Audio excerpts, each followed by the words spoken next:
अस्सलाम वालेकुम dear students, hopefully आप सब खैरियत से होंगे। आज हम डिस्कस करेंगे आपकी बुक का 10th क्लास की जो आपका फर्स्ट चैप्टर है states of matter and phase changes. ये बनता आपका चैप्टर 14 है, लेकिन हम आपकी बुक का तो चैप्टर फर्स्ट ही है। तो इसके अंदर हम लोग क्या देखेंगे, जो मैटर है, जो मादा है, उसकी हालतें और साथ में उसमें तब्दीलियाँ। बाकी जो इसका और ज़्यादा क्लियर मीनिंग है वो हमारे आज के टॉपिक में डिस्कस हो जाएगा। साथ में ये आपके पास लिखा हुआ है स्टूडेंट लर्निंग आउटकम्स, तो ये आपने नहीं करना, क्योंकि इसका मतलब है कि ये सारा चैप्टर पढ़ने के बाद स्टूडेंट्स इस काबिल हो जाए कि वो इन सारी टर्म्स को याद रख सके। तो जब आप ये चैप्टर कर लेंगे रेडी, तो फिर उसके बाद आपको ये सब तैयार हो जाएगा। तो इसको आपको करने की ज़रूरत नहीं है, आपने डायरेक्ट अपनी बुक का जो आपका पेज 2 है उस पर आ जाना है। वीडियो को हम स्टार्ट करते हैं। अगर आप हमारे चैनल पर न्यू आए हैं तो हमारे चैनल को सब्सक्राइब और वीडियो को लाइक ज़रूर कर दीजिएगा। सबसे पहले तो आपने इस टॉपिक को देख के घबराना नहीं है, क्योंकि ये आपके पूरे के पूरे पेज पर ही काफ़ी ज़्यादा फैला हुआ टॉपिक है, लेकिन इसमें बहुत आसान बातें हैं। ये जितना देखने में आपको लेंथी लग रहा है, अंदर जो इसका मटेरियल है वो उतना ही ईजी है। इंशाल्लाह जब ये लेक्चर कंप्लीट होगा तो आपको याद भी हो जाएगा और आपके कॉन्सेप्ट भी क्लियर हो जाएंगे और समझ भी आ जाएगा। तो टोटल इसके अंदर 5 पॉइंट्स हैं, हम 1 बाय 1 सारे पॉइंट्स को डिस्कस करेंगे। और अगर MCQs के हवाले से बात की जाए तो ये आपका इंपॉर्टेंट टॉपिक है MCQs के पॉइंट ऑफ व्यू से। जो MCQs आ रहे होंगे जिस तरह से, वो भी मैं आपको साथ साथ बताऊंगी। शार्ट सवाल इस पे से ऐसा नहीं आते और लॉन्ग क्वेश्चन किस तरीके से आता है वो भी हम आगे चल के डिस्कस कर लेंगे। तो सबसे पहला पॉइंट जो है ये यहाँ से लेकर यहाँ तक है, जिसमें आप किसके बारे में ज़्यादातर स्टडी कर रहे होते हैं, मैटर के बारे में। तो अब सबसे पहले आपके माइंड में क्वेश्चन आता है कि व्हाट इज़ मैटर, मैटर क्या होता है। तो मैटर हम जो है ये हम मादा को कहते हैं, या ऐसी कोई भी चीज़ जो मैस भी रखती हो और स्पेस भी घेरती हो। आपने काफ़ी ज़्यादा डेफिनेशन पढ़ रखी होगी साइंस में 6th 7th 8th क्लास के अंदर, या फिर केमिस्ट्री के अंदर भी 9th में, कि मैटर क्या होता है, anything that contains mass and occupy space, this is called matter. और इसकी बहुत सारी एग्जांपल्स हैं जो आपने अपनी डेली लाइफ के अंदर देखी भी होंगी, जैसे कि आपके अपने क्लासरूम में चेयर्स होती हैं, टेबल होता है, रोस्टम होता है, वाइट बोर्ड हो सकता है, रूम का जो डोर है वो हो सकता है। तो ये सारी चीज़ें जो वज़न भी रखती हैं और जगह भी उन्होंने घेरी होती है। जैसे आप जिस चेयर पर बैठते हैं उसी की एग्जाम्पल ले लें, तो आप जब उठाते हैं तो आपको उसका वज़न भी, वेट भी फील होता होगा। और साथ में आपके रूम के अंदर चेयर्स ने कितनी ज़्यादा स्पेस ली होती है, या इस टाइम आपके हाथ में जो है बुक होगी केमिस्ट्री की, आपके हाथ में कोई पॉइंटर हो सकता है, रजिस्टर हो सकता है, मोबाइल होगा जिस पर आप लेक्चर ले रहे होंगे। तो इन सब चीज़ों का कुछ ना कुछ तो वेट होगा, और साथ में आपने जिस जगह पे इनको प्लेस किया होगा तो वहाँ पर भी इन्होंने कुछ ना कुछ एरिया स्पेस को घेरा होगा। तो ऐसी तमाम चीज़ें जो कुछ ना कुछ वजन भी रखती हैं और जगह भी घेरती हैं, वो क्या होती हैं, मैटर होती हैं। इन दिस वर्ल्ड, इस दुनिया में जो मैटर है ये एग्जिस्ट करता है। एग्जिस्ट करने का मतलब होता है पाया जाता है इन 4 फिजिकल स्टेट्स, 4 तबई हालतों के अंदर। फिजिकल का मतलब तबई, स्टेट्स का मतलब हालत। अब किस तरीके से फिजिकल स्टेट क्या होती है, क्या चीज़, ठीक है, आगे उसने इनके नेम भी बता दिया, पर मैं इसका मीनिंग और कॉन्सेप्ट क्लियर कर देती हूँ। आपका फिजिकल स्टेट, अब आपके पास इसकी बहुत अच्छी सी एग्जाम्पल है।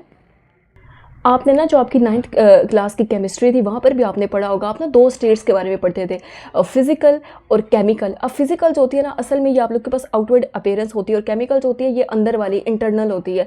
जैसे कि अगर आप अभी मेरे हाथ में ये लेड पेंसिल है, या आपके हाथ में कोई पॉइंटर हो सकता है, कोई बॉल पॉइंट वगैरह हो सकती है, तो उसके अंदर जो इंक होगी ना, वो डिफरेंट केमिकल से मिलके बनी होगी। हमें तो नहीं पता वो किन किन केमिकल से मिलके बनी है, तो वो उसकी केमिकल नेचर होगी, लेकिन हमें तो बाज़ाहिर नज़र आ रहा होगा। जैसे मेरे पास ये पेंसिल है, ये किस तरीके से लकड़ी की है, या इसके ऊपर जो है ये ब्लू कलर का पेंट सा हुआ है, कलर हुआ है। तो ये चीज़ें हमें नज़र आती हैं। जो फिजिकल किसी भी चीज़ की, किसी फॉर्म, किसी भी चीज़ की ऐसी फॉर्म, ऐसी फिजिकल अपीयरेंस जिसके अंदर वो पाई जाती है, जो हमें नज़र आ रही होती है, उसको हम क्या कहते हैं, फिजिकल कहते हैं। और स्टेट का मतलब होता है हालत, ठीक है। जैसे अगर पॉइंटर की या बॉल पॉइंट की एग्जाम्पल करें पॉइंटर की, तो उसके अंदर भी जो इंक होगी हमें उसका नहीं पता होगा, तो वो आप लोग के पास क्या होगा, वो केमिकल नेचर होगी, यानी कि किस तरीके से वो केमिकल्स जो है उससे वो पॉइंटर की जो इंक है वो बनी है, और पॉइंटर की जो बाहर वाली अपीयरेंस होगी, दिस इज फिजिकल। तो अगर हम नेमली की बात करें, नेमली का मतलब है इनको क्या क्या नाम दिया गया है। गैस, गैस आपने बहुत सारी आपने डेली लाइफ के अंदर गैस वगैरह की एग्जाम्पल सुन रखी होंगी, देखी होगी। जैसे कि हमारी एयर के अंदर ऑक्सीजन पाई जाती है जिसकी मदद से हम सांस लेते हैं। बाकी आपके घर में सिलेंडर्स वगैरह या जो स्टोव्स वगैरह, चूल्हे वगैरह, उसके अंदर गैस आ रही होती है, मीथेन, प्लांट्स वगैरह की गैस का जिक्र किया होगा, कार्बन डाइऑक्साइड का। तो इस तरीके से ये सारी गैस की एग्जांपल है। लिक्विड की बात करें, इसको उर्दू में माया कहते हैं, बहुत सारे लिक्विड्स की एग्जांपल में आ जाता है। जैसे आप लोगों के पास मिल्क हो गया, वाटर हो गया, उसके बाद सॉलिड जो ठोस चीज़ें होती हैं, जो सख्त होती हैं, जैसे वुड हो गया, लकड़ी वगैरह, ठीक है। इस तरीके के चेयर, टेबल, ऐसी सारी एग्जांपल्स सॉलिड की फॉर्म में आती हैं। और साथ में आपको वो प्लाज्मा, अब प्लाज्मा आप लोग के पास एक नई टर्म है, इसके बारे में आपने ऐसा कभी नहीं पढ़ रखा होगा। प्लाज्मा बहुत ज़्यादा गर्म होता है सिंपल वर्ड्स के अंदर। एग्जांपल इसकी आपके पास सनलाइट है, सूरज की रोशनी। आप अभी देख लें कि जैसे गर्मियों का सीज़न चल रहा है, अभी मज़ीद आगे भी गर्मी में बहुत ज़्यादा इजाफा होगा। तो इसमें क्या होता है कि हमारे में इतनी मतलब हमारे पास इतनी नहीं होती एबिलिटी कि हम गर्मी के अंदर या सूरज की रोशनी के अंदर हम ज़्यादा देर खड़े हो सके। आप देखें घंटा आधा घंटा भी अगर हमें खड़ा होना पड़ जाए तो हमें कितनी ज़्यादा प्यास लग जाती है या हमारी हालत बहुत ज़्यादा ख़राब होने लग जाती है, क्योंकि प्लाज्मा जो है ये बहुत ज़्यादा सूरज की रोशनी जो है उसमें काफ़ी, क्योंकि सूरज जो है ना वो प्लाज्मा से मिलकर बना हुआ है, तो सारी बात है। फिर सूरज की रोशनी भी बहुत ज़्यादा गर्म होती है। और इसकी बहुत सारी सिंपल सी एग्जांपल से मैं आपको अगर समझाऊं तो आपने नियॉन साइंस वगैरह देखे होंगे, ये आपके नाम वाले जितने भी साइंस वगैरह आजकल मार्केट में अवेलेबल हैं, जिसमें लाइट वगैरह आप उसका स्विच ऑन लगाते हैं तो आपको लाइट से मिलती है। या आपके फैमिली जो इवेंट्स वगैरह होते हैं, पार्टीज़ वगैरह, बर्थडे या फिर शादी वेडिंग्स के अंदर, तो वहाँ पर भी जो यूज़ हुए होते हैं लाइट्स वाले जिसके अंदर रोशनी सी महसूस हो रही होती है, उन सब में भी प्लाज्मा यूज़ हुआ होता है। बहुत ज़्यादा गर्म होता है, हीट होती है इसमें बहुत ज़्यादा। तो आगे देख लेते हैं नेक्स्ट लाइन के अंदर, आउट ऑफ दीज 4 स्टेट्स, इन तमाम की तमाम 4 हालतों में से the properties of gases were studied first, gas की प्रॉपर्टीज़ को पहले स्टडी किया गया। अब कोई ना कोई वजह तो होगी ना, जो गैस की प्रॉपर्टीज़ को स्टडी किया गया लिक्विड की, सॉलिड की या प्लाज्मा की तो स्टडी को नहीं किया गया। उसकी वजह भी आगे वो बताएगा कि क्यों इसको जो है वो सबसे पहले स्टडी किया गया। आगे देखें डियर स्टूडेंट्स, जो आप लोगों के पास नेक्स्ट लाइन है, इट वाज सजेस्टेड डैट, और फिर ये भी तजवीज़ दी गई थी, क्या दी गई थी कि डैट फिजिकल प्रॉपर्टीज़, ये जो आप लोगों के पास फिजिकल प्रॉपर्टीज़ है किसकी, गैसेस की, क्योंकि हम गैसेस की प्रॉपर्टीज़ को स्टडी उन्होंने किया था तो फिर इसी की बात वो कर रहे हैं। Such as their ability to compress, क्योंकि गैसेस के पास ये एबिलिटी होती है कि वो कंप्रेस भी हो जाती हैं और एक्सपेंड भी हो जाती हैं और डिफ्यूज़ भी हो जाती हैं। कुड बी अंडरस्टूड, क्योंकि इन सब प्रॉपर्टीज़ को गैसेस की समझना ईजी था, इसलिए ही उन्होंने गैस को मुंतखब किया था इन तमाम की तमाम 4 हालतों में से। अब कंप्रेस का मतलब क्या होता है और एक्सपेंड का मतलब क्या होता है, तकरीबन आपस में ना रिलेट कर रही होती हैं। आप लेट्स सपोज एग्जांपल कंसीडर करें, जैसे आपके पास कोई बैलून हो, आप उसमें हवा भरते हैं तो वो फैल जाता है ना, वो काफ़ी हद तक फैल जाता है। बहुत बड़ा सा बैलून, उसमें एयर फिल होती है तो काफ़ी साइज़ में बड़ा हो जाता है, इसका मतलब होता है कि वो फैल गया है। और अगर आप कंप्रेस की बात करें तो अगर आप एक ऐसा बैलून जिसके अंदर आपने हवा वगैरह भरी है, आप उसके ऊपर काफ़ी अगर प्रेशर अपनी फिंगर से भी इस तरीके से अप्लाई करते हैं ना, इस तरीके से अगर आप उस पर प्रेशर अप्लाई करते हैं तो क्या होता है कि आपके पास वो एरिया जो है वो दब जाता है, ऐसे नीचे की तरफ बैलून वहाँ से हो जाता है, इसको कहते हैं कंप्रेस होना। और अगर हम बात करें डिफ्यूज़ की, तो डिफ्यूज़ का मतलब होता है मुंतशिर हो जाना, अलग हो जाना, एक दूसरे से सेपरेट आउट हो जाना। जैसे अगर इसकी एग्जांपल आप देखें, कि अगर आप रूम के अंदर किसी एक कोने में थोड़ा सा स्प्रे करते हैं तो आपको उसकी खुशबू जो है वो पूरे कमरे में महसूस होती है। This is the best one example for understanding diffusion. Could be understood, क्योंकि अंडरस्टूड का मतलब होता है इन सबको समझना ईजी था। बाय एज्यूमिंग दैट, और अगर आप ये एज्यूम कर लें, ये फ़र्ज़ कर लें, क्या फ़र्ज़ कर लें कि these gases consist of particles, के जो गैसेज होती हैं ये पार्टिकल्स पर मुश्तमिल होती हैं। पार्टिकल्स क्या होते हैं, ज़रात होते हैं, छोटे छोटे से ज़रात होते हैं, which are continuously moving randomly, जो लगातार जो है वो रैंडमली किसी भी डायरेक्शन के अंदर मूव कर रहे होते हैं। किस तरीके से, यहाँ पर देखें, जैसे ये मेरे पास क्या है, एक कंटेनर है और यहाँ पर गैस के छोटे छोटे से मॉलिक्यूल्स है, कोई ऊपर की तरफ जा रहा है, कोई राइट साइड पे जा रहा है, कोई लेफ्ट साइड पे जा रहा है, कोई नीचे की तरफ जा रहा है, तो इनकी ये लगातार कॉन्टीन्यूसली रैंडमली मूव कर रहे होते हैं। इस डायग्राम से आपको इस चीज़ का भी अंदाज़ा हो गया होगा। अब आगे वो आपको कहता है कि this idea then led to the formulation of kinetic particle theory for gases, फिर इसी आइडिया जो था, यही जो आइडिया था गैस के बारे में दिया गया था कि ये कंप्रेस होती हैं, एक्सपेंड होती हैं, डिफ्यूज़ होती हैं, और साथ में अगर आप ये फ़र्ज़ कर लें कि जो गैस है ये छोटे छोटे ज़रात पर मुश्तमिल होती है जो लगातार किसी भी सिमत के अंदर मूव कर रहे होते हैं, तो फिर इसी आइडिया की बुनियाद पर फार्मूलेशन का मतलब होता है बनाई गई काइनेटिक पार्टिकल थ्योरी, जिसको आप KPT भी बोलते हैं गैसेज के लिए। ठीक है, तो ये आप लोगों के पास इसकी जो है ये शॉर्ट फॉर्म है KPT।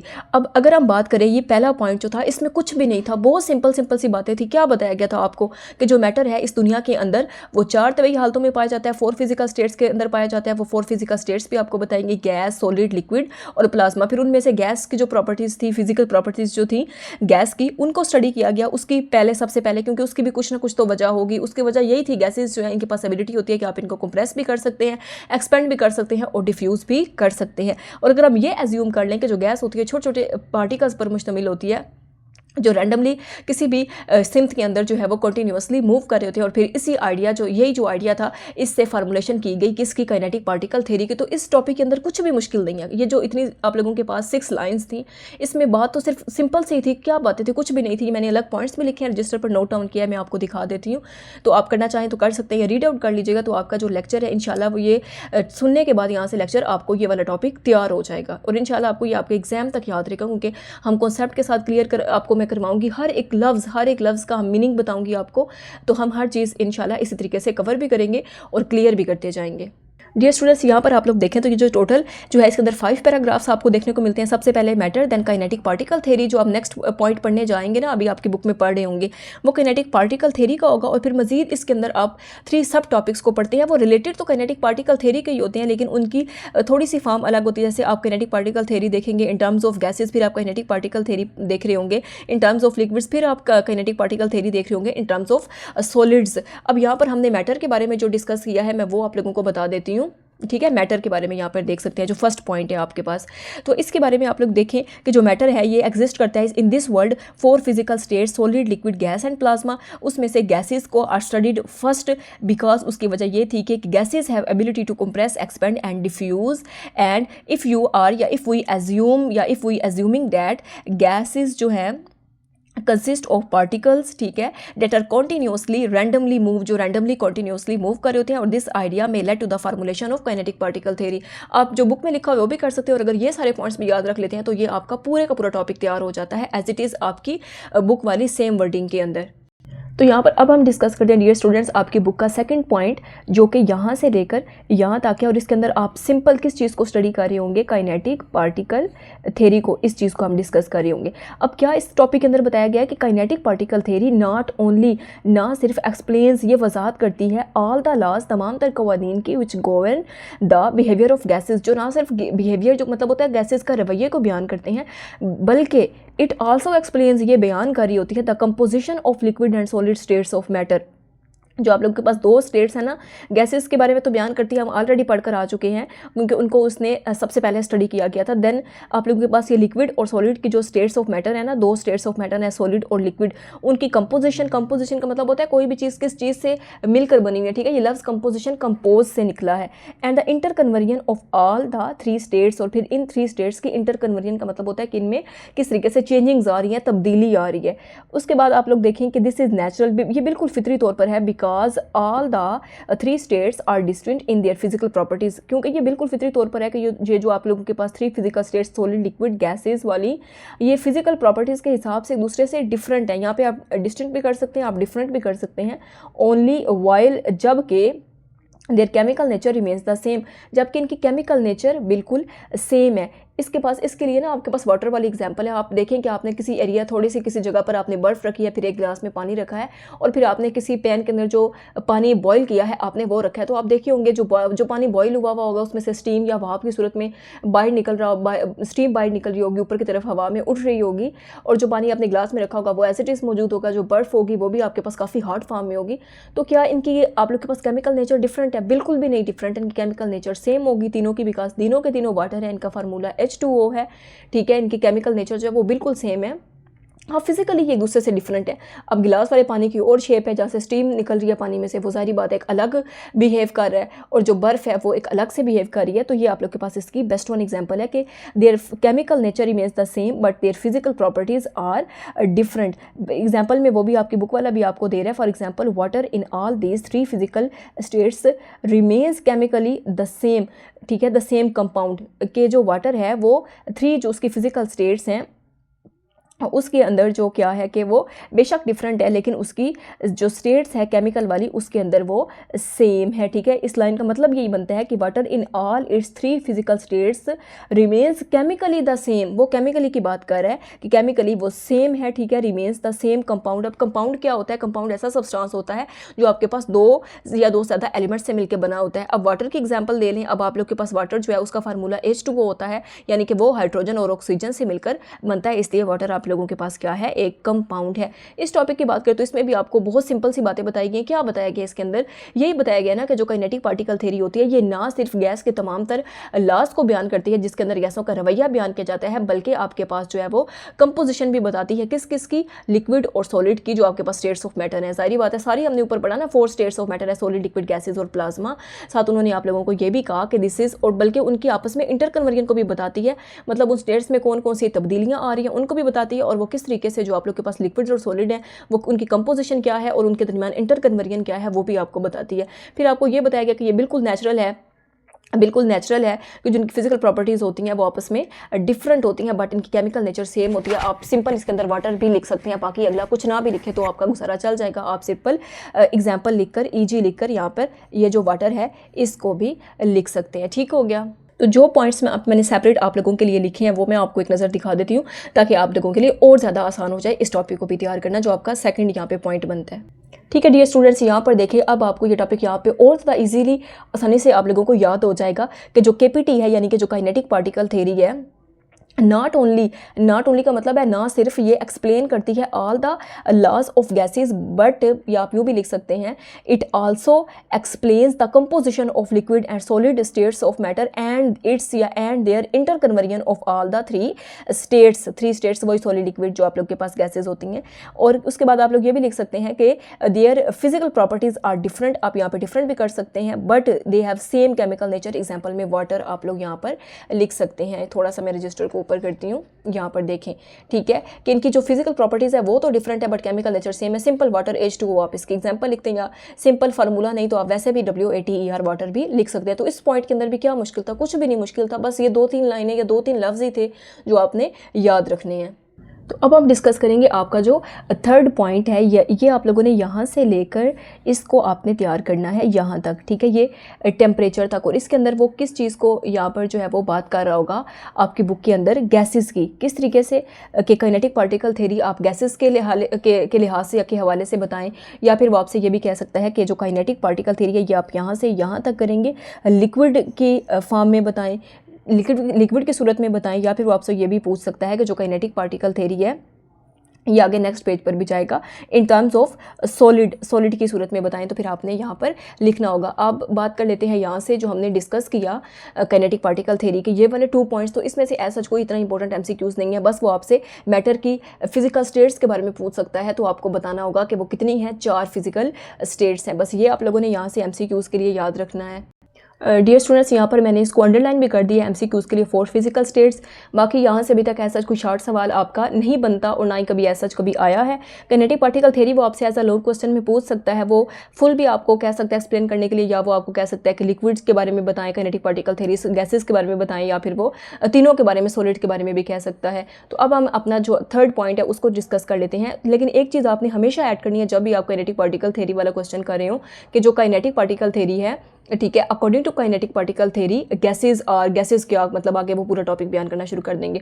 फिर आप लिखेंगे कि according to kinetic particle theory solids और, या according to kinetic particle theory liquids और, लिक्विड्स के बारे में जो प्रॉपर्टीज़ है मैं आपको जिस तरीके से आपने करनी है मैंने सेपरेट आप लोगों के लिए लिख भी दिया रजिस्टर पर, तो आप उसको ईजिली तैयार कर लेंगे। या फिर आप यूँ भी लिख सकते हैं कि according to kinetic particle theory solids are.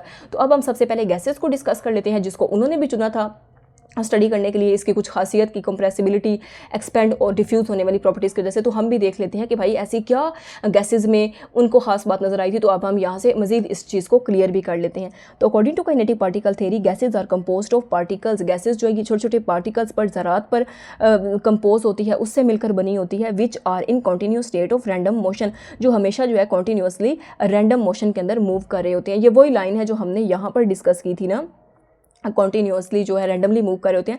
तो आप गैसेस कंसिस्ट, यहाँ वाली ये वाली लाइन भी as it is according to kinetic particle theory gases के बाद आप लोग वो लाइन भी यहाँ पर एज इट इज़ लिख सकते हैं। आप चाहें तो ये वाली लाइन यहाँ से यहाँ तक आप इसको स्किप आउट भी कर सकते हैं, कोई फ़र्क नहीं पड़ता, सारा मीनिंग इसका एग्जैक्ट सेम ही है।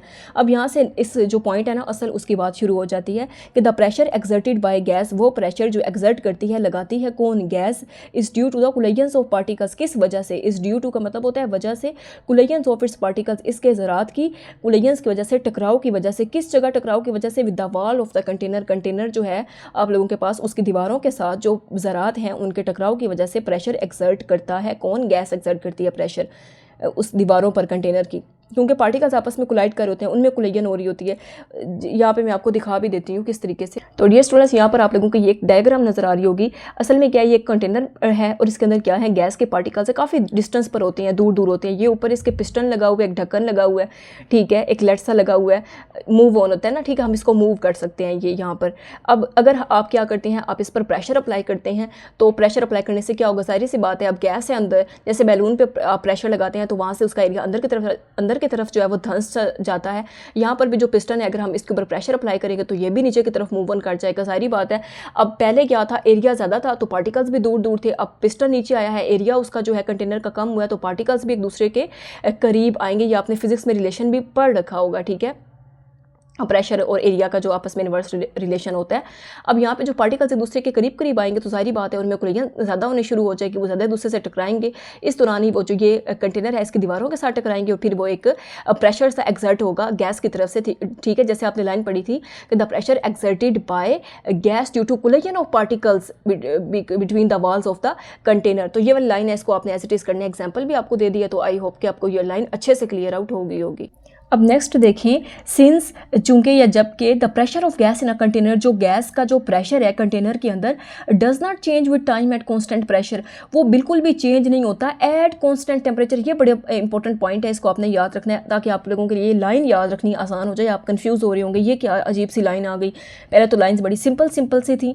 तो इस लाइन का मतलब ये है कि जो प्रेशर तो वहाँ पर डिवेलप हुआ है ना, सारी बात है वो पार्टिकल्स जो हैं गैस के वो आपस में टकराए हैं, तो जो कंटेनर की वाल्स हैं वहाँ पर प्रेशर तो डिवेलप हुआ है। अब ये जो प्रेशर है ना कंटेनर के अंदर, ये बिल्कुल भी चेंज नहीं होगा टाइम के साथ साथ, चाहे एक दिन गुजर गया या 1 घंटा गुजर गया या 10 मिनट गुजर गए हैं, ये चेंज नहीं होगा टाइम के साथ साथ with time at constant temperature. क्योंकि टेम्परेचर को तो हमने कांस्टेंट रखा है। कांस्टेंट का मतलब क्या होता है, फिक्स कर दिया है, हम टेम्परेचर को चेंज नहीं कर रहे। सारी बात है, अगर आप खुद देखें कि आपके पास किसी आप समझ लें कि कोई पैन है, उसके अंदर आपने पानी वगैरह को रखा हुआ है, तो जब आप उसको हीट करते हैं तो तब क्या होता है कि पार्टिकल्स के दरमियान कितनी ज़्यादा कोलिजन स्टार्ट हो जाती है ना स्टार्ट, क्योंकि आप उसको हीट दे रहे होते हैं। यहाँ पर हम टेम्परेचर को तो चेंज कर ही नहीं रहे, टेम्परेचर फिक्स है। तो सारी बात है, फिर जो प्रेशर होगा बस जितना आपने लिड को ऊपर से उसके ऊपर ढक्कन के ऊपर पिस्टन के ऊपर जो कंटेनर के ऊपर लगाया था वहाँ पे प्रेशर हमने खुद से अप्लाई कर दिया, बस वही प्रेशर है। अब टेम्परेचर के कांस्टेंट हमने रख दिया, तो फिर कोई ऐसा तब्दीली वक्त के साथ साथ नहीं आ रही होगी। तो बड़ी आसान सी सिंपल सी लाइन थी। इट इज़ एज्यूम्ड डैट, ये एज्यूम किया गया, अगर आप ये एज्यूम कर लें, फ़र्ज़ कर लें कि जो कुलयन है, टकराव है बिटवीन इट्स पार्टिकल्स, इसके पार्टिकल्स के दरमियान, इसके ज़रात के दरमियान, do not involve any loss और गेन ऑफ एनर्जी। सारी बात है, फिर यही होगा ना कि जो प्रेशर है वो तो सेम है, वो टाइम के साथ साथ चेंज ही नहीं हो रहा क्योंकि हमने टेम्परेचर को सेम रखा हुआ है। तो फिर इसका मतलब यही हुआ कि कोई वहाँ पे लॉस या गेन एनर्जी का हो ही नहीं रहा, इन्वॉल्व ही नहीं हो रहा, ठीक है। यानी कि कोई लॉस और गेन या एनर्जी ज़ाया हो रही है, ना कोई एनर्जी हासिल हो रही है, हर चीज़ एवरेज है, बिल्कुल सेम चल रही है, ठीक है। ड्यू टू फ्रिक्शन, फ्रिक्शन की वजह से, फ्रिक्शन रगड़ को कहते हैं, ठीक है। The attractive forces between the particles of gas are assumed as negligible. ये भी बड़ी आसान सी लाइन है कि जो अट्रैक्टिव फोर्सेज होती हैं गैस के ज़रात के दरमियान, गैस के पार्टिकल्स के दरमियान, आप उनको भी एज्यूम कर सकते हैं कि वो भी निग्लिजिबल होती है। निग्लिजिबल का मतलब होता है ना होने के बराबर। ऐसा ही होता है ना, आपने खुद देखा कि गैस में पार्टिकल्स इतने दूर दूर होते हैं, फिर उनमें आप लोग समझ सकते हैं कि उसमें फोर्स ऑफ अट्रैक्शन होगी। बिल्कुल भी ऐसा नहीं होता। गैस के पार्टिकल्स काफ़ी दूर दूर होते हैं, दैट्स वाई उनके दरमियान जो फोर्स ऑफ अट्रैक्शन होती है वो निग्लिजिबल होती है एज़ कम्पेयर टू लिक्विड्स और सॉलिड्स, क्योंकि उनके केस में पार्टिकल्स काफ़ी हद तक एक दूसरे के करीब करीब होते हैं। यही वजह है कि जो उनके फोर्स ऑफ अट्रैक्शन है वो निग्लिजिबल है। और ऊपर वाली लाइन में उसने आपको यही बताया था कि आप लोगों के पास जो पार्टिकल्स हैं उनके दरमियान कोई लॉस या गेन नहीं हो रहा होता एनर्जी का। देन उसने यहाँ पर यही बताया था कि प्रेशर जो है कंटेनर में पार्टिकल्स का वो सेम रहता है क्योंकि हमारा टेम्परेचर कांस्टेंट है टाइम के साथ साथ। और ऊपर उसने यही आपको लाइन बताई थी कि जो प्रेशर एक्सर्ट कर रही होती है गैस, वो क्यों होता है, due to collision of particles with the wall of the container. अब यहाँ पर आप लोग देखिए, सिंस चूंकि the particles are widely apart at low pressure, वही बात ना कि पार्टिकल्स वाइडली अपार्ट मतलब होता है काफ़ी हद तक दूसरे से दूर दूर होते हैं एट लो प्रेशर। ये करना चाहे तो कर सकते हैं, देन इतना भी कर लें तो ये वाली लाइन आपकी मीनिंगफुल, इसका बात समझ आ जाती है आप लोगों को ना, इसकी बात जो है वो आपका मीनिंग समझ आ जाता है लाइन का। The average kinetic energy of the particles, और फिर जो पार्टिकल्स है जो ज़रात है उनकी जो एवरेज काइनेटिक एनर्जी होती है। अब काइनेटिक एनर्जी और पोटेंशियल एनर्जी, ये भी फिजिक्स में आप लोग पढ़ कर आए होंगे। पोटेंशियल एनर्जी होती है जब कोई भी ऑब्जेक्ट, कोई भी चीज़ साकिन होती है, अपनी पोजीशन चेंज नहीं कर रही होती। और काइनेटिक एनर्जी होती है जब कोई भी चीज़ जो है वो मूव कर रही होती है, हरकत कर रही होती है, तब उसके पास कौन सी एनर्जी होती है, काइनेटिक एनर्जी होती है। सारी बात है, पार्टिकल्स भी हरकत कर रहे होते हैं तो उनके पास क्या होती है, काइनेटिक एनर्जी होती है।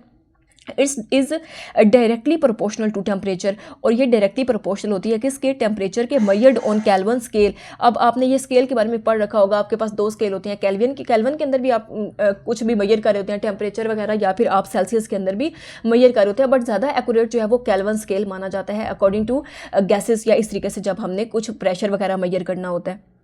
तो यहाँ पर आप लोगों ने ये, और ये बड़ा इंपॉर्टेंट रिलेशन है, आपने हमेशा फिजिक्स के अंदर या आगे भी चल के आप लोग पढ़ रहे होंगे कि जो काइनेटिक एनर्जी होती है ये डायरेक्टली प्रोपोर्शनल होती है टेम्परेचर के। इस तरह से कि अगर काइनेटिक एनर्जी बढ़े तो टेम्परेचर भी बढ़ता है, अगर हम टेम्परेचर कम करें तो फिर काइनेटिक एनर्जी भी बढ़ती है। इनका हमेशा डायरेक्ट रिलेशन होते हैं आपस में, एक के बढ़ने से दूसरी भी बढ़ रही होती है। नेक्स्ट भी वही बात है उसकी कि the average kinetic energy is same for all the gases eight same temperature, और जो एवरेज काइनेटिक एनर्जी होती है वो हमेशा सेम होती है तमाम गैसेज के लिए। क्यों? क्योंकि टेम्परेचर सेम होता है। एट द सेम टेम्परेचर सारी बात है, फिर काइनेटिक एनर्जी भी सेम होगी क्योंकि आपस में वो डायरेक्टली प्रोपोर्शनल है। कौन? काइनेटिक एनर्जी और टेम्परेचर। तो कुछ मुश्किल था इस टॉपिक में? कुछ भी मुश्किल नहीं था, बड़ी इजी आसान सी बातें थी। कई आपने कुछ फिजिक्स में पढ़ी होंगी, कुछ आपने पहले केमिस्ट्री में पढ़ी होंगी, कुछ आप आगे चल के पढ़े होंगे, तो बड़ी इजी सी टॉपिक, इजी सी इसके अंदर बातें थी इस टॉपिक के अंदर। तो ये जितना बड़ा था टॉपिक, ऐसा जिसको समझना उतना ईजी था बिकॉज इसमें आसान से पॉइंट्स और टॉपिक्स के अंदर बहुत ईजी सी वर्डिंग है। ठीक है डियर स्टूडेंट्स, यहाँ पर मैंने आप लोगों के लिए आसान फॉर्म में कुछ शॉर्ट फॉर्म में भी पॉइंट्स देखे हैं। आप इनको भी समझ लें तो आपका टॉपिक जो है वो कवर हो जाता है। सबसे पहले तो यही है कि गैस के जो पार्टिकल्स होते हैं ये रैंडमली कॉन्टिन्यूसली मूव कर रहे होते हैं ऑल डायरेक्शंस के अंदर। बिल्कुल ऐसा ही होता है ना, आज़ादाना तौर पर ये कोई ऊपर की तरफ मूव कर रहा होता है, कोई नीचे की तरफ, कोई राइट साइड पर, कोई लेफ्ट साइड पर। तो यानी कि जहाँ इनका दिल कर रहा होता है ये वहीं पर जो है वो पार्टिकल्स मूव कर रहे होते हैं। अब गैस जो है ये क्या करती है? एक्सर्ट करती है प्रेशर कहाँ पर? On the walls of the container due to collision of particles. ठीक है, उसके बाद अब ये देखें कि जो प्रेशर होता है गैस का वो चेंज नहीं होता, not change with time, because उसकी वजह क्या है कि एट कॉन्स्टेंट टेम्परेचर, हमारा टेम्परेचर ही कॉन्स्टेंट है। कंटेनर की बात हो रही है, कंटेनर के अंदर ये सारा काम हो रहा होता है। अगर आप ये एज्यूम्ड कर लें कि नॉट गेन और लॉस ऑफ एनर्जी, कि कोई लॉस और गेन नहीं हो रहा है एनर्जी का, किसकी वजह से? ड्यू टू फ्रिक्शन की वजह से। उसके बाद आप ये देखें कि जो फोर्सेज ऑफ अट्रैक्शन है गैसेस के केस में वो निग्लिजिबल होती हैं। ये बड़ा इंपॉर्टेंट एमसीक्यूज है कि फोर्स ऑफ अट्रैक्शन किस में स्ट्रॉन्ग होती है? तो वो सॉलिड में ज़्यादा स्ट्रॉन्ग होती है, देन लिक्विड में और गैसेज में तो वो निग्लिजिबल होती है। ये आपने एमसीक्यूज में याद रखना है। देन इसके अंदर आप लोग अगर ये याद रख लेते हैं ना जस्ट रिलेशन, तो आपका ये वाली लाइन समराइज एंड वाली पूरी हो जाती है कि जो काइनेटिक एनर्जी है ये डायरेक्टली प्रोपोर्शनल है किसके? टेम्परेचर के, जिसको आप मेजर कर रहे होते हैं केल्विन स्केल के अंदर, और ये सेम होता है ऑल गैसेज के लिए एट सेम टेम्परेचर। तो इस टॉपिक के अंदर भी ऐसा सिंपल यही सब कुछ ही था। तो डियर स्टूडेंट, नेक्स्ट आप लोगों के पास जो है वो लिक्विड के बारे में बताया गया कि according to kinetic particle theory, ये जो काइनेटिक थ्योरी थी इसके मुताबिक क्या था कि जो पार्टिकल्स होते हैं, the particles in liquid are quite close to one another, वो काफ़ी हद तक दूसरे के करीब होते हैं as compare to gases. They are moving in all possible directions, वही बात, ये भी हर डायरेक्शन में मूव कर रहे होते हैं। एज अ रिजल्ट इसका क्या नतीजा आप लोगों के पास निकलता है कि जो पार्टिकल्स होते हैं लिक्विड के, the particles of liquid do not have fixed position, उनकी कोई फिक्स्ड पोजिशन नहीं होती और ना ही उनकी कोई फिक्स्ड शेप होती है। और अगर हम बात करें ना इसके, तो ये भी बड़ा आसान सा है कि उनकी कोई फिक्स्ड पोजीशन नहीं होती, कोई फिक्स्ड शेप नहीं होती। फिक्स्ड पोजीशन का मतलब ये, अगर आपके पास, अब एज्यूम करें कि आपके पास एक गिलास है वाटर, पानी का एक भरा हुआ गिलास है और उसके अंदर एक स्पून है, चम्मच है, आप उसके अंदर इस तरीके से पानी को शेक कर रहे हैं, हिला रहे हैं, तो पानी की तो कोई फिक्स्ड पोजीशन नहीं होगी, वो हर तरफ मूव करेगा। ठीक है, ऐसा नहीं है भाई एक ही साइड पर पानी मूव करेगा, आप देखेंगे पूरे का पूरा उसके अंदर वो मूव कर रहा होगा, और ना ही कोई उसकी फिक्स्ड शेप होती है। आप कप में डालेंगे कप की शेप ले लेगा, गिलास में डालेंगे तो गिलास की शेप ले लेगा, जग में डालेंगे तो जग की शेप ले लेगा, owing to the presence of inter particle forces. अब इसमें इंटर पार्टिकल फोर्सेज जाहिर बात है मौजूद होती हैं, गैसेज में तो निग्लिजिबल थी बट इसमें तो मौजूद होती हैं। हाउ यूअर या जबकि a liquid has a fixed volume, ये बड़ा इंपॉर्टेंट एमसीक्यूज है कि लिक्विड्स के पास जो है वो फिक्स्ड वॉल्यूम होता है। अब अगर आपके पास एक गिलास जितना पानी है, आप चाहे उसको जग में डाल दें, चाहे उसको किसी बाउल में डाल दें, तो उसकी क्वांटिटी तो चेंज नहीं ना हो रही, उसका वॉल्यूम फिक्स्ड होता है, वो जितना पानी है उतना ही रहेगा। हाँ अलबत्ता ये ज़रूर है कि वो जग में जाकर जग वाली पोजीशन में आ जाएगा, कप में कप वाली में आ जाएगा, ग्लास में ग्लास वाली में, बाउल वाली में वो बाउल वाली पोजीशन में आ जाएगा, बट उसका वॉल्यूम फिक्स्ड रहेगा। अगर उसकी क्वांटिटी एक गिलास पानी है तो वो एक गिलास ही रहेगी। And it keeps as level its level as well, but उसका लेवल जो है वो मेंटेन रहता है। अब पानी को अगर ऊपर से इस तरीके से देखें तो उसकी सतह आपको बिल्कुल हमवार ही नजर आती है, चाहे वो कप में है, गिलास में, जग में है, ऊपर से वो सेम नजर आता है, आपको बिल्कुल भी टेढ़ा वगैरह नजर नहीं आ रहा होता। In a liquid the particles show all the 3 types of motion movements, और जो पार्टिकल्स हैं लिक्विड के केस में वो 3 टाइप्स ऑफ मूवमेंट को शो कर रहे होते हैं। तो ये बहुत इंपॉर्टेंट है आप लोगों के लिए एमसीक्यूज के पॉइंट ऑफ व्यू से। तो ये चीज़ें आप लोगों ने याद रखनी है कि लिक्विड्स जो हैं इनकी कोई फिक्स्ड पोजीशन नहीं होती, फिक्स्ड शेप नहीं होती, बट इनका वॉल्यूम फिक्स्ड होता है। और इनके पास कौन सी टाइप्स की मूवमेंट्स होती हैं? तीनों की तीनों यहाँ पे वो साइड बॉक्स में बता भी रहा है, ट्रांसलेशनल, रोटेशनल एंड वाइब्रेशनल। अब ट्रांसलेशनल मोशन होती है एक जगह से दूसरी जगह मूव करना, जैसे आप अपने घर से निकलते हैं अपना बैग लेकर और आप स्कूल जाते हैं, तो सारी बात है आपकी पोजीशन या आपकी जो मूवमेंट है वो चेंज होती है, आपकी प्लेस चेंज होती है, आप एक जगह से दूसरी जगह मूव करके जा रहे होते हैं। रोटेशनल का मतलब होता है कि गोल गोल चक्कर लगाना, घूमना, जैसे आप लोग के पास लट्टू वगैरह होगा या सूरज या ज़मीन है वो अपने एक्सिस के गिर्द चक्कर लगाते हैं, तो ये रोटेशनल मोशन होती है। वाइब्रेशन का मतलब होता है एक ही जगह पर रहकर वाइब्रेट करना, मूव करना, जिसको आप टू और फ्रो मोशन भी बोलते हैं। जैसे अगर आप अपनी चेयर के ऊपर बैठे हुए ड्यूरिंग लेक्चर, आपको ये तो परमिशन नहीं होती आप पूरी क्लास के अंदर जाके घूमें, ऐसा तो नहीं होता, बट आप अपनी चेयर पर बैठ के तो घूम सकते हैं, अपने बैग से चीज़ें निकाल सकते हैं, डाल सकते हैं। This type of motion is known as vibrational vibrational motion, और ये तीनों की तीनों मोशन जो हैं वो लिक्विड्स के पास होती हैं। देन सॉलिड का देख लेते हैं कि सॉलिड के जो सब्सटेंसेस होते हैं, जो इसके ज़रात वगैरह होते हैं, सब्सटेंस वगैरह होते हैं, जिस मटेरियल सॉलिड बने हुए होते हैं, आपने देखी होगी बुक वगैरह, वुड वगैरह, इसकी बहुत अच्छी अच्छी एग्जांपल्स में कंसिस्ट ऑफ आयंस, एटम्स और मॉलिक्यूल्स। ये आयंस, एटम्स और मॉलिक्यूल्स पर मुश्तमिल होते हैं, ठीक है। अब आयंस क्या होते हैं? ऐसी चीज़ जिसके ऊपर चार्ज होता है। चार्ज क्या होता है? या पॉजिटिव या नेगेटिव। इसकी एग्जाम्पल आप लोगों के पास table salt, common salt, NaCl, sodium chloride है, जो आम खाने का वाइट नमक है ना, जो हम घरों में यूज़ कर रहे होते हैं, उसके पास उसका फार्मूला होता है NaCl। अब जो उसमें NaCl है वो सोडियम और क्लोराइड है। सोडियम के पास पॉजिटिव चार्ज होता है, और जो आप लोग के पास क्लोराइड है, क्लोरीन जो क्लोराइड है Cl नेगेटिव, उसके ऊपर नेगेटिव चार्ज होता है, सॉरी क्लोराइड होता है, ठीक है। सोडियम क्लोराइड इसका फार्मूला होता है, because chlorine is gas. Atom की बात कर लेते हैं, तो एटम भी आप लोग देखते हैं कि जिस तरीके से आप लोग देख सकते हैं कि कोई भी चीज़ है वो एटम से मिलकर बनी होती है, ठीक है। एटम भी बहुत छोटे छोटे से होते हैं।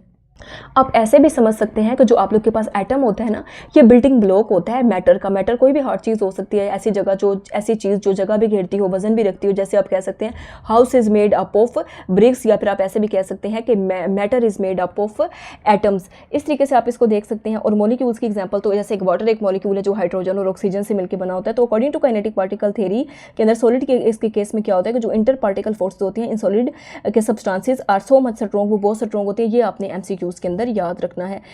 उसकी वजह क्या है कि that they keep their particle arranged in fixed position, क्योंकि उनकी फिक्स्ड पोजीशन है। वही बात ना, लिक्विड में तो कोई फिक्स्ड पोजीशन, फिक्स्ड शेप नहीं थी, ठीक है, सिर्फ वॉल्यूम फिक्स्ड था। लेकिन इस केस में क्या है कि आपके पास पोजीशन भी फिक्स्ड है, और जो इंटर पार्टिकल फोर्सेज है ये भी स्ट्रॉन्ग है एज कम्पेयर टू लिक्विड और as compare to gases.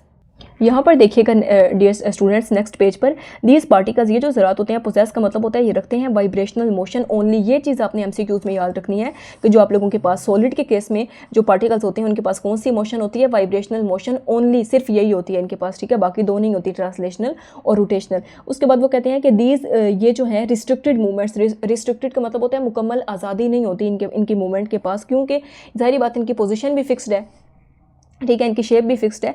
Force solid substances do not have fixed shape and do have fixed shape and fixed volume, because इसकी वजह यह है कि इनका फिक्स्ड शेप होती है और फिक्स्ड वॉल्यूम होता है। तो अब मैं इसको सिंपल वर्ड्स के अंदर आपको दिखा भी देती हूँ, आपने इस टॉपिक को किस तरीके से तैयार करना है, ये एंड वाले 2 पॉइंट्स को।